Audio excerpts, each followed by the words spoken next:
In the incredibly fast-paced world of software development, let's be honest, testing is often viewed as a bit of a bottleneck, right? It's seen as this annoying delay to a product launch, or even worse, just a sunk cost that completely eats into the engineering budget. But in this explainer today, we're going to look at the hard data and completely reframe that mindset. Because rigorous quality assurance? It isn't a delay at all. It's actually one of the absolute most powerful, massive cost-saving strategies an organization can deploy. Okay, let's dive into this. I want you to just imagine the true hidden financial impact of one single software bug. You know, when a piece of broken code slips through the cracks, it essentially acts like a silent financial leak. Most organizations, they only see the tip of the iceberg, like the 10 minutes a dev spends logging a Jira ticket or writing a quick little patch. But the actual cost runs so much deeper. It triggers this crazy chain reaction of cross-departmental expenses that can absolutely devastate a project's budget. So setting the foundation here, let's look at Section 1, the true cost of bugs. As you can see, when a bug is caught early, right in the development phase, the cost to fix it is remarkably low. We're talking around $100. The developer is already in the code base, the context is totally fresh in their mind, and fixing it is just a matter of adjusting a few lines of code before a pull request is even merged. But if that exact same bug escapes undetected and hits production, wow, the cost to fix it absolutely explodes to over $100,000. That is a staggering 1,000 times financial multiplier. Finding and fixing it now means customer support is scrambling to field complaints, PMs are reprioritizing sprints, and devs are paying a massive cognitive tax. They have to context switch to investigate old code and then go through the rigorous, stressful undertaking of deploying an emergency patch to live users. Let's move to Section 2 and see how this builds in the ripple effect of failure. So, a production bug is basically a structural failure that creates massive collateral damage. It's a step-by-step disaster. Step 1 is the hotfix. This is that dreaded 3 a.m. pager alert. When a bug is live, your team literally has to drop everything and scramble. This panic mode coding totally disrupts your product roadmap and actually ends up costing 2 to 3 times more than normal development effort. Then we hit Step 2, server downtime. While you're scrambling, your systems might be offline. If you're running heavy cloud infrastructure, that downtime can easily cost upward of $5,000 an hour in lost operations. That is a painful AWS bill. But then we hit Step 3, which is the absolute most terrifying consequence for any business, customer churn.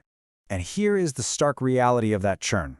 Between 10 and 30% of your users will completely abandon your product after experiencing a major bug. No way around it. Just think about your customer acquisition cost for a second. All those marketing dollars spent to funnel users into your ecosystem? Instantly vaporized. A single severe bug in production doesn't just cost engineering hours, it literally drives a huge chunk of your user base straight into the open arms of your competitors. And that lost lifetime value is almost impossible to get back. Okay, so we've agitated the problem, now let's shift gears to the solution. Here is Section 3, the ROI of quality. Check out this data from an IBM study. They found that every single dollar spent on quality assurance saves $5 to $10 in future rework. And we all know rework is the silent killer of productivity. Untangling spaghetti code, patching fragile systems, dealing with mounting tech debt, ugh. Fixing bugs early isn't merely a software best practice. It is a massive, proven multiplier for your bottom line. By investing upfront, you're effectively buying back your engineering team's time. Now, what's really interesting about this slide is how the leverage is just undeniable. When we contrast a hypothetical annual QA investment of $300,000 directly against the prevented bug costs, the math speaks for itself. By funding a proper QA team and automated infrastructure, you spend that $300K to proactively catch bugs. And the result? You avoid that devastating 1,000 times production multiplier, you prevent those expensive hotfixes, and you stop the bleeding of customer churn, ultimately saving a cool $1 million. That is a net positive that literally any product manager or business leader can get behind. So how do we apply this? Let's jump into Section 4, Real-World QA in Action. Synthesizing this all together, it really comes down to a choice between two distinct paths. First, you have the bad approach. This is the penny-wise, pound-foolish strategy of skipping or rushing QA to supposedly save time. You push things live and rely on issuing hotfixes later.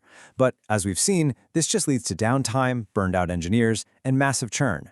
On the flip side, the good approach is proactive. You consciously invest in QA, build out those automated test pipelines, and catch those $100 bugs while they're still safely in the development phase. It's night and day, really. This creates stability, predictable roadmaps, and ultimately, much happier customers. So, The crucial point is simply this. Testing saves money. It does not cost it. When you factor in the hotfixes, the server downtime, the lost engineering momentum, and the abandoned users, the absolute most expensive thing you can possibly do is ship broken software. Quality assurance is literally the shield that protects your revenue. As we wrap up this explainer, I really want to leave you with a thought to take into your next sprint planning. Take a hard look at your own software lifecycle. Look at your current list of known issues. How much is your bug backlog really costing you right now? I highly encourage you to take these numbers back to your team, spark a discussion, and start treating quality as the ultimate cost-saving strategy. Thanks so much for joining me today, and I'll catch you in the next one.